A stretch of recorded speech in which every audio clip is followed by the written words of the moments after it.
Hey everybody, Chris here. Welcome back to another episode of Woodmere State Revival. We're down here today trying to tackle a bunch of painting on the inside and plaster work on the swimming pool.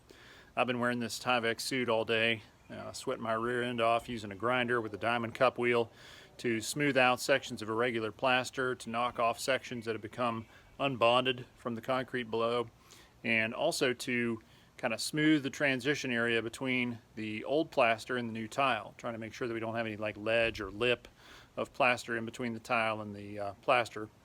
So after I get that done, we'll be able to wash the whole thing down, mix up some plaster repair, and then go through and just slick it all with plaster. And as soon as we get that done, we're ready for paint. So we are getting really close to getting paint in that pool, and then we're getting really close to getting water in that pool. So we're super excited. Amber and her dad have been working all day inside the house painting ceilings, which is no fun any way you look at it, whether you're using a roller or a spray gun. She's been using our Gray Coast sprayer to put the paint on, but it's tough. You know, you're just looking up at the ceiling all the time, and you get a kink in your neck, you got paint, overspray falling down on top of you, so not an easy task. Let's run in there and check on her and her dad and see how things are going in there. All right, so let's walk in the house here and see what's happening.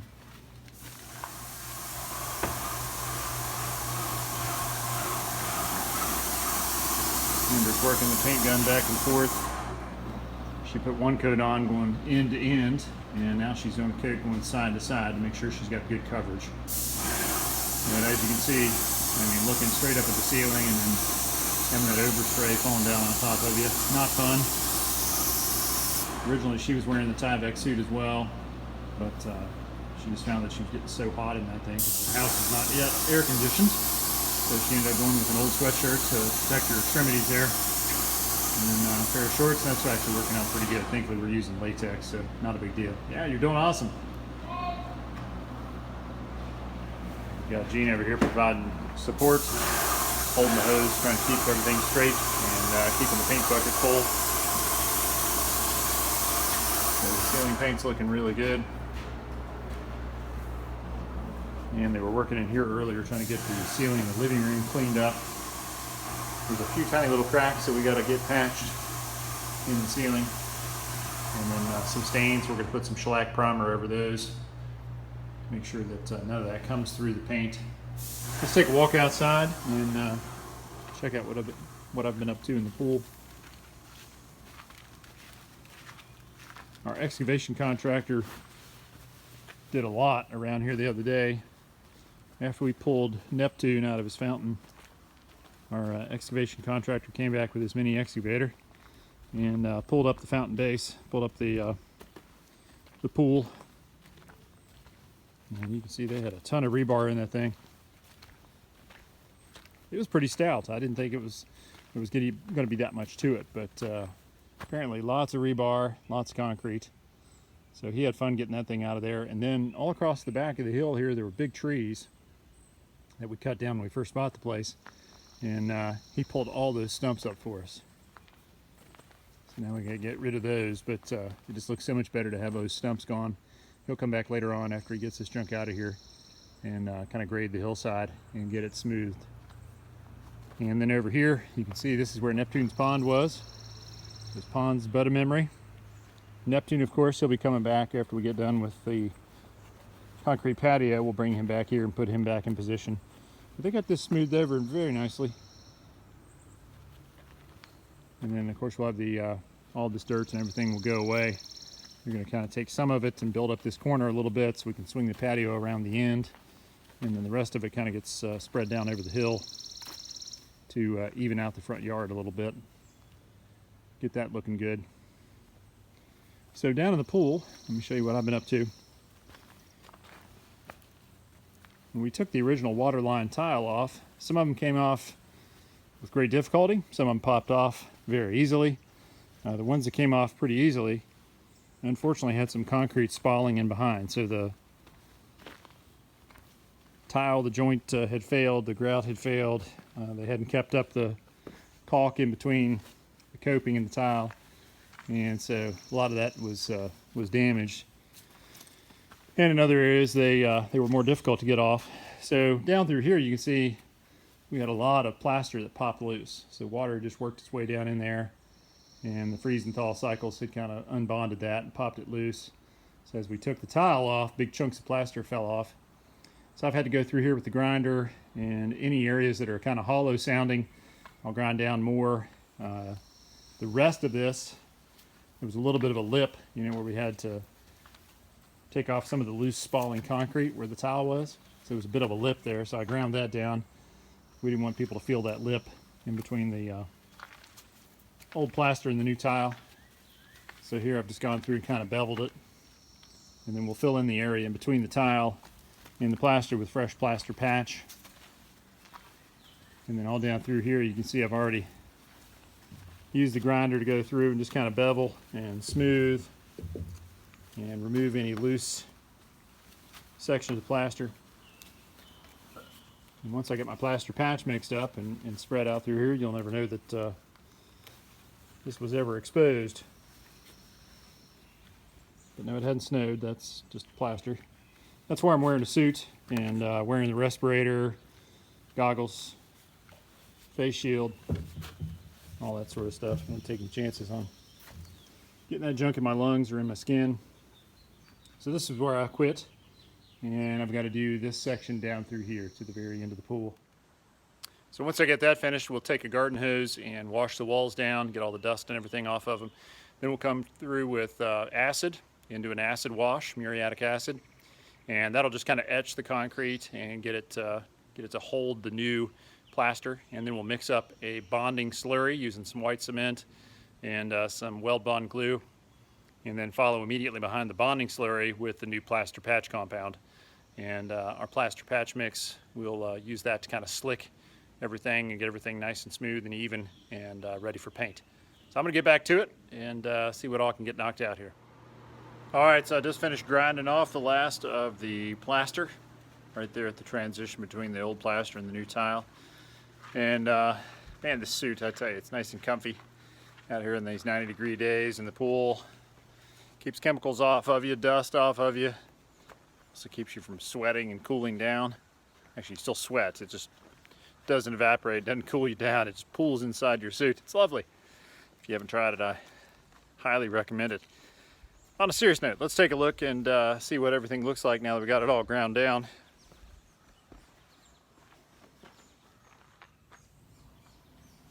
All right, so now along all 120 feet, I've got the plaster beveled down again so we won't have a lip where the two meet, and that'll allow me to make a more gradual and smooth transition between the old plaster and the new tile.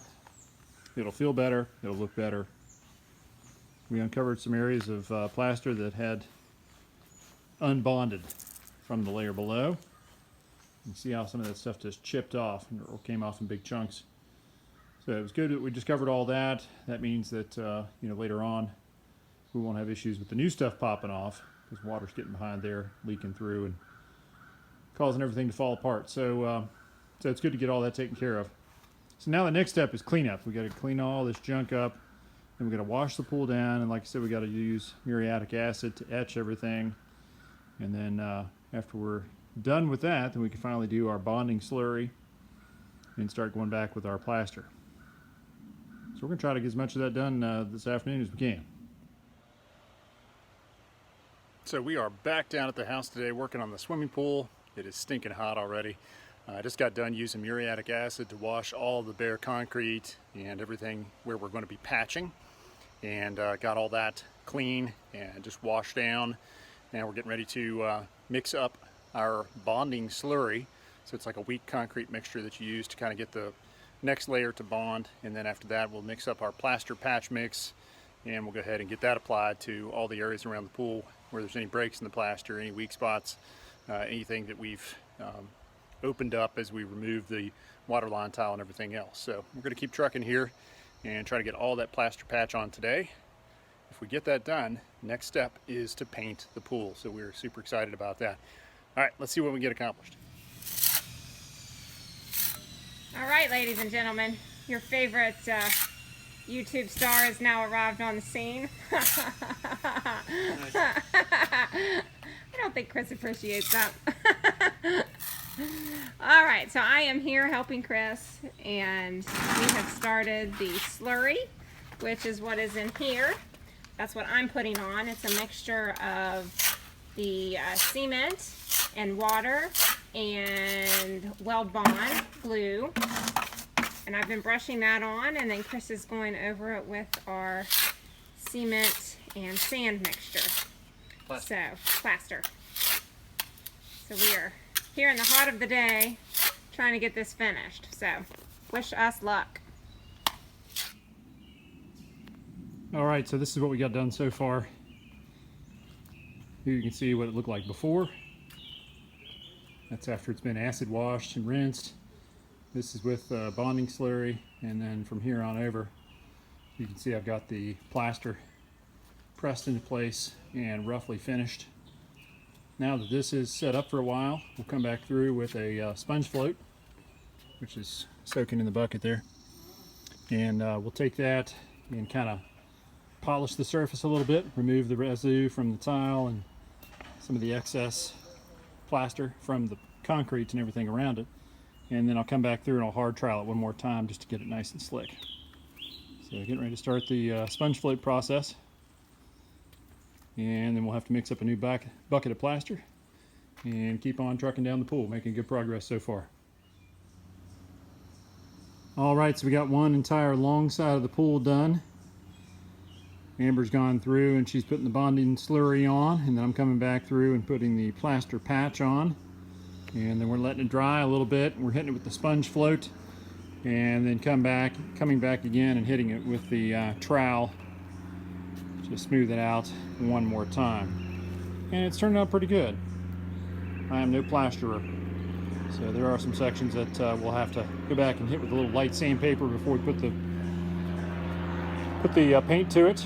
But overall it's turned out great. So you can see the difference here. This is something that's just been kind of roughed in, waiting for this to dry a little bit more before we hit it with the sponge float. And then down here, this is some that actually has been hit with the sponge float and then gone back through and hit with the trowel again. So quite a bit smoother. And a lot of this down below, this stuff will just kind of wash off. You know, that's not going to stay. But we'll give it a good scrub here once it's hard enough. Now the trick this week is going to be keeping it moist. You don't want it to get too dry too fast, because that can affect the curing process, make it shrink, and make it pop loose. So we're going to be covering this up, and then all week we'll be trying to keep it wet so that it cures slowly. All right, so I'm making good progress. Sun's finally off the pool, so that's a nice thing. It's definitely cooling down a little bit. And I just finished plastering the deep end side of the pool, all the way over to the corner here. Just got my buckets cleaned up. Time to run up and grab something to eat. And I'm going to work my way down the long side of the pool over here. And then we got the shallow end to do. So far we got two sides, 60 feet. Getting into a rhythm now. Got right proportions of water and cement figured out. Everything's, you know, a little different based on temperature and humidity, and how long you got to let stuff sit before you can go back and sponge float it and tool it again with the concrete tools. But we got all that figured out now, and it's rolling pretty smoothly. Looking forward to getting the rest of it knocked out here after dinner. All right, so we've made it a little bit further. We are about 2/3 of the way done. That's where we started. So we did 40 feet, 20 feet, and at least another 20 feet here. So we are rocking and rolling. We were trying to beat the clock. I think we have another maybe hour of daylight. So we're going to try to see if we can finish the rest of this. And then we got to do this right here. But it shouldn't take too long. We didn't have a lot of spalling or cracks or things to deal with. So hopefully this will move right along. All right, well, as you can see, it's very dark, and thankfully, as night fell, we were able to get plaster patch done all the way over to the corner, and then down the shallow end of the pool back over to where we started. So real happy with the way it turned out. There's a learning curve there. I've never plastered a pool before. Done some plaster work, but you know, it's not exactly one-to-one. But we were able to get it slicked up pretty nicely. Probably gonna have to do some sanding in spots. It was so stinking hot that you know, it dried up on us or began to set faster than we can get through with the sponge float and the trowel to give it its final finish. So we're gonna have to do a little hand work, a little sanding. We'll chuck up some 40 grit and go down through here and smooth it out a little bit more. But overall, turned out great. Filled in all the low spots, gave a really nice smooth transition between the old plaster work and the new tile. Sealed in all of those areas. It's going to be much more comfortable. You know, you've got a nice smooth transition now instead of a sharp break where the tile went, where the old tile used to be. So at any rate, turned out nice. It was a hot stinking day, but we managed to soldier on and get it all taken care of. One last step before we're ready for paint. Now it's paint prep time. We obviously need to clean off the residue off the tile, go through and sand, go through and clean up any residue that's fallen down on the surface of the pool, and power wash, and then acid wash, and then TSP wash, and then we're ready to paint. So we'll be taking down the scaffold, which has been here much longer than we anticipated originally when we put it up. But hey, that's what happens. Plans change. So looking forward to seeing the scaffold go away and the nice light blue pool paint going on. So that's a wrap on this edition of Woodmere State Revival. Thank you guys for hanging out with us today and yesterday. It's been a tough couple of days, but man, we got a lot accomplished. Real happy with where we're leaving off. The next big thing that we got going is, of course, the pool paint. And we'll be sure to get all that on camera for you, because that's going to be a remarkable transformation when that paint goes on and we finally start filling that sucker with water. Can't wait to get that done. Be sure to hit that subscription button so you don't miss that episode, and many more to come. And give us a like if you would, please. Down in the spot below, if you got comments or questions, be sure to leave those. We're always happy to hear from our viewers. And as always, be sure to tell your friends and family, co-workers, neighbors about Woodmere State Revival. A lot more coming, a lot more to do, and we'll be documenting it all. So keep tuning back in. We'll see you guys real soon. Thanks. Bye-bye.